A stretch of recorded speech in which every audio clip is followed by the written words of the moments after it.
Os deuses de todas as mitologias se reuniram e decidiram que estava na hora da humanidade ser extinta. No entanto, a Valquíria Brunhild advogou a favor dos seres humanos, propondo um torneio chamado Ragnarok, onde os deuses e os humanos devem se enfrentar em duelos mortais, para ver qual deles continuará existindo. Fala galera! Hoje no Resumindo Animes, iremos acompanhar a segunda temporada de Record of Ragnarok, e nós estamos quase chegando a 350 mil inscritos, então bora dar aquela força pro canal e se inscrever, e também caprichar no like para bater a meta de 7.410 likes. E agora, bora lá! Começamos com um breve resumo da primeira temporada de Record of Ragnarok, onde os deuses organizaram um torneio que determinará o destino da humanidade, e felizmente as Valquírias decidiram lutar ao lado dos seres humanos, equilibrando assim a disputa. Na primeira batalha, Thor enfrentou um guerreiro famoso da China antiga, chamado Lu Bu. No entanto, o deus do trovão prevaleceu, e Lu Bu perdeu a batalha, mesmo com a ajuda de uma das Valquírias, que se transformou em uma lança para ajudá-lo. E na segunda batalha, Zeus enfrentou Adão, que recebeu a ajuda de uma outra Valquíria, que se transformou em um soco inglês para auxiliá-lo na luta contra o deus grego. Porém, Zeus acabou prevalecendo, e Adão perdeu a disputa. Já no terceiro confronto, Poseidon enfrentou o lendário espadachim chamado Kojiro Sasaki, que tinha a habilidade de prever os movimentos dos inimigos. Dessa forma, Kojiro conseguiu vencer Poseidon, dando esperanças para a humanidade. Continuamos com a história. A Valquíria Brunhild comenta com Gol que os deuses estão se sentindo humilhados por terem perdido a última disputa, e que por conta disso eles pretendem usar um trunfo nessa próxima rodada. Então, Hércules se aproxima das duas e revela que ele será o próximo a lutar. E aí vemos que Hércules é amigo de Brunhild e da Gol, sendo que ele é bem mais simpático e bondoso do que Zeus e os outros deuses do Olimpo. Em seguida, Hércules está se preparando para lutar, e Loki aparece para provocá-lo, dizendo que ele está sendo amigável demais com as Valquírias. Mas Hércules explica que ele é contra a extinção da humanidade, e que se vencer, irá pedir para os outros deuses pouparem os seres humanos. E em uma cena rápida, Brunhild diz que escolheu um dos piores seres humanos que já existiu para enfrentar Hércules. Então passamos para a arena, e vemos que ela se transformou em uma réplica da Londres do século XIX. E aí Hércules fica furioso ao descobrir que o oponente dele é Jack o Estripador. Enquanto isso, os seres humanos na plateia ficam insatisfeitos ao verem que um assassino em série será o representante deles. E aí o escritor que escreveu o livro do Sherlock Holmes diz que nem mesmo ele tinha conseguido descobrir a verdadeira identidade do Jack Estripador, que só foi ser revelada agora. Já na arena, Hércules fala para o assassino se render, explicando que não gosta de mortes sem sentido, mas Jack diz que seria falta de educação recusar um duelo, e saca uma tesoura gigante, que foi criada a partir do corpo de uma das Valquírias, em um processo conhecido como Volundor, sendo essa tesoura uma arma divina, capaz de ferir o corpo imortal de Hércules. Então a batalha finalmente começa, e Jack corre para se esconder, e aí Hércules se irrita com a covardia dele e o persegue por um dos becos da cidade. E surpreendentemente, Jack está sentado em um bar, tomando uma xícara de chá, e aí o assassino oferece chá para Hércules, que se irrita e começa a ir em direção de Jack para acabar com isso. Só que tinha um fio escondido no local, que acaba acionando uma armadilha que joga várias facas na direção do Hércules, mas obviamente as lâminas são comuns, e por isso não causam nenhum dano no corpo do deus. Então Hércules tenta finalizar Jack usando uma clava, mas o humano dispara um gancho no telhado para fugir do bar, e aí Hércules salta bem alto para persegui-lo, conseguindo assim quebrar a tesoura do Jack. Com isso, o assassino perde sua arma divina, que era a única forma dele conseguir vencer Hércules. E aí o deus se prepara para finalizar a luta, e Jack joga mais algumas facas para se defender, e surpreendentemente, essas facas conseguem ferir o corpo de Hércules. Então Jack revela que mentiu sobre a arma divina ser a tesoura, explicando que na verdade, a arma divina dele é uma bolsa que pode criar diversos tipos de armas para ferir os deuses, como as facas que ele acabou de usar. Portanto, Jack começa a arremessar mais facas, mas Hércules usa a clava para rebatê-las, atacando o humano logo em seguida. Mas Jack tira um guarda-chuva da bolsa e o usa como escudo para se proteger. E para acabar de vez com isso, Hércules decide usar um ataque especial chamado Leão de Nemeia, que dispara um enorme projétil em forma de leão. Portanto, o guarda-chuva de Jack é quebrado, e o braço dele sai do lugar. Mas o velho coloca o osso de volta no lugar, e puxa um canivete gigante de dentro da bolsa. Enquanto isso, Loki pergunta o significado das tatuagens que apareceram no corpo de Hércules depois dele ter lançado aquele ataque. Então Ares conta que Hércules teve que aprender as 12 artes divinas para se tornar um deus, e que as tatuagens representam essas artes, que vão se espalhando pelo corpo dele cada vez mais, fazendo o deus grego sentir dores quase insuportáveis, apesar dele se segurar para não demonstrar isso. No entanto, Ares conta que Hércules morrerá para sempre, se as tatuagens cobrirem o corpo inteiro dele. E aí voltamos ao passado na cidade de Tebas, onde um garotinho chamado Castor está tentando vender um bezerro para conseguir comprar os remédios da mãe dele, que estava doente. Só que alguns garotos apareceram e deram uma surra em Castor, roubando assim o bezerro dele. No entanto, um jovem chamado Alcides chegou lá para confrontar os valentões, e eu adoraria dizer que ele venceu a briga, mas na verdade Alcides levou uma surra também. Então vemos que não é a primeira vez que Alcides fez isso, pois apesar de ser magro e fraco, ele tinha um coração mais forte do que qualquer qualquer outro garoto ou homem na Grécia inteira, sendo que em Tebas tinha uma estátua que segurava uma taça que continha o sangue de Zeus dentro dela, e segundo a crença das pessoas dessa época, se um verdadeiro herói bebesse o sangue, ele se tornaria um imortal, mas se um falso herói bebesse esse mesmo sangue, ele morreria na hora, e por causa dessa última parte, ninguém tinha coragem para beber o sangue, e Alcides até sabia dessa crença, mas decidiu não arriscar, pois ele queria continuar vivo para proteger os fracos. Portanto, Alcides percebeu que tinha que treinar o seu corpo também, para conseguir proteger os indefesos. E então o garoto começou a treinar incessantemente, e com o passar dos dias, as pessoas da Grécia pararam de debochar de Alcides e começaram a respeitá-lo, incluindo os encrenqueiros que roubaram o bezerro. E dizem as lendas que Alcides até ganhou o Mr. Olímpia daquela época. Enquanto isso, os deuses estavam decidindo se iriam destruir a humanidade, mas 74% dos deuses escolheram poupar os humanos. Só que ainda assim, Afrodite disse que os humanos de Tebas mereciam uma lição, e Ares se encarregou disso, pois Tebas estava sob seu comando.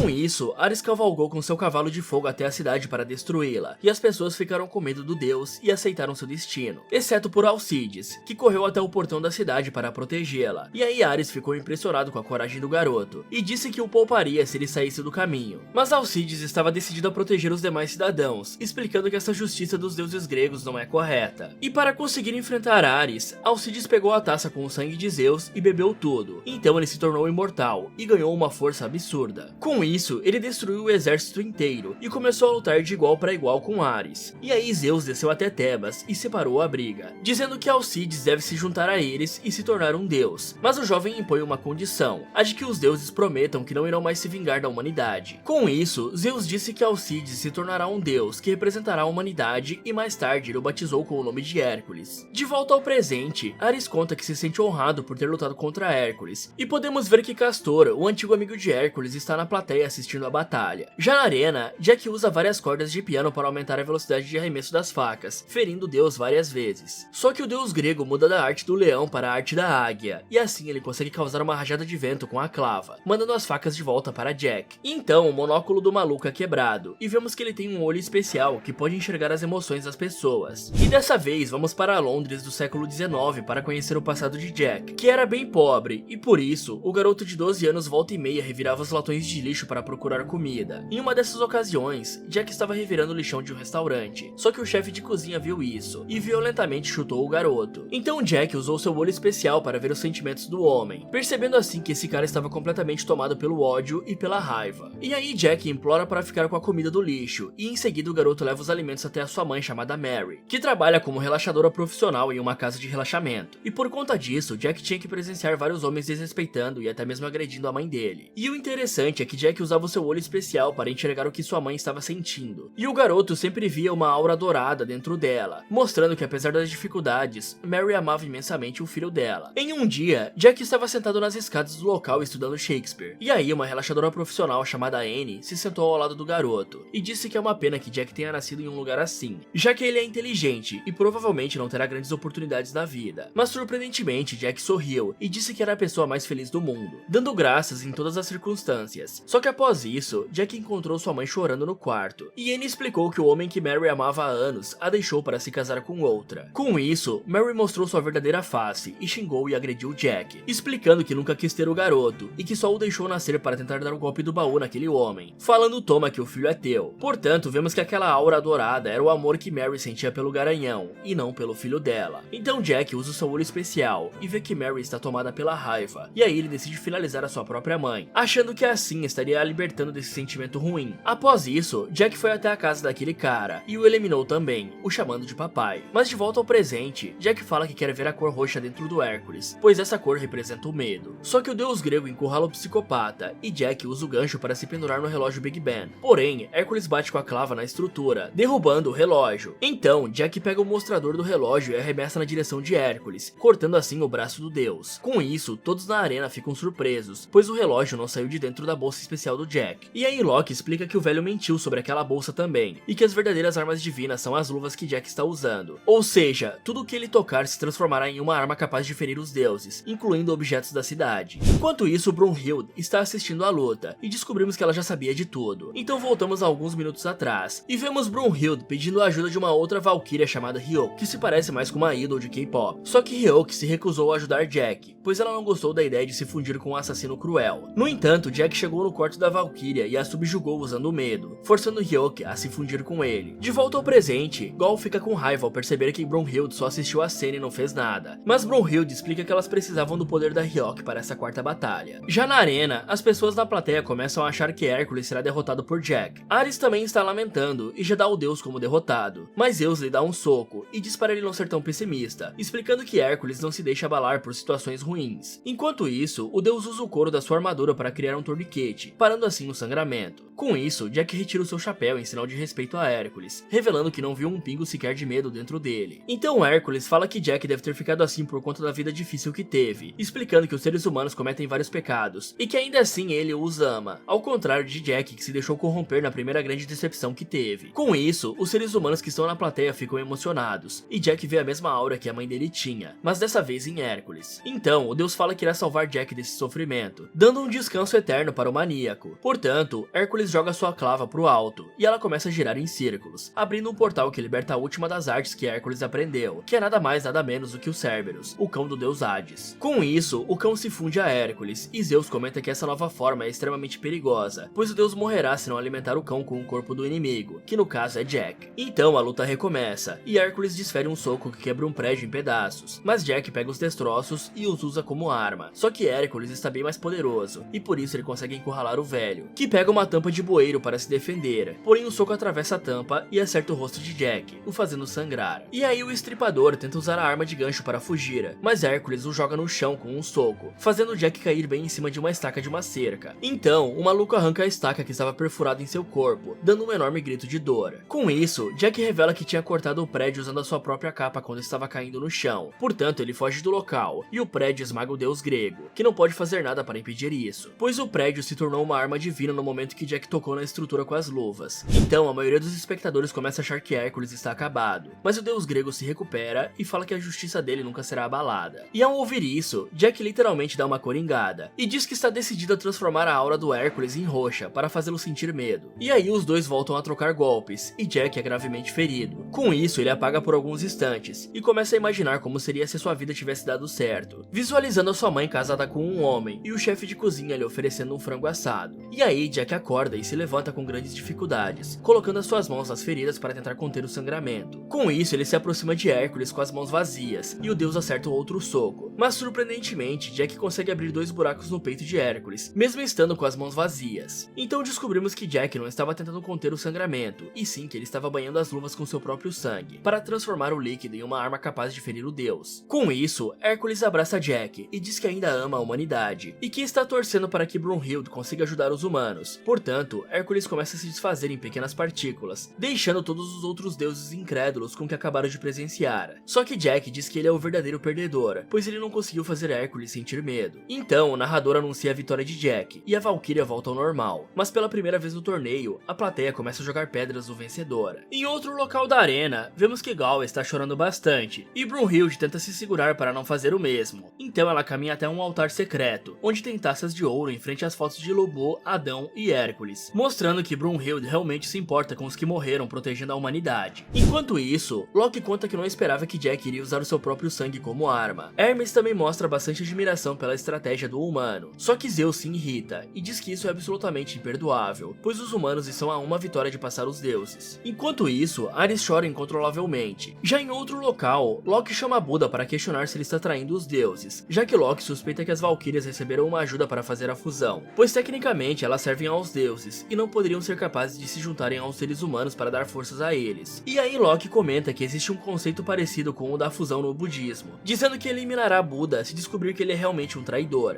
Então, os 7 justiceiros se juntam ao Loki para intimidar Buda, mas Kojiro chega no local para ajudar Buda, e em seguida um garotinho chamado Soji faz o mesmo, e descobrimos que ele será um dos próximos a lutar pela humanidade. Com isso, todos se preparam para um confronto, e só saberemos o que rolou no próximo vídeo. Fala galera, quem vocês acham que irá vencer esse torneio? E vocês querem ver a segunda parte de Record of Ragnarok aqui no canal? Me contem nos comentários. E pessoal, eu estou com um novo projeto, sim, mais um canal. Dessa vez estamos passeando pelas terras dos games, e se você curtiu esse vídeo, com certeza vai gostar do Resumindo Games, onde vamos falar de vários jogos, contando suas histórias de uma forma bem dinâmica e imersiva para vocês. Então corre lá e aproveita para ver esse vídeo aqui, ou dá uma olhada nessas sugestões do Resumindo Animes. Muito obrigado por assistir e até o próximo.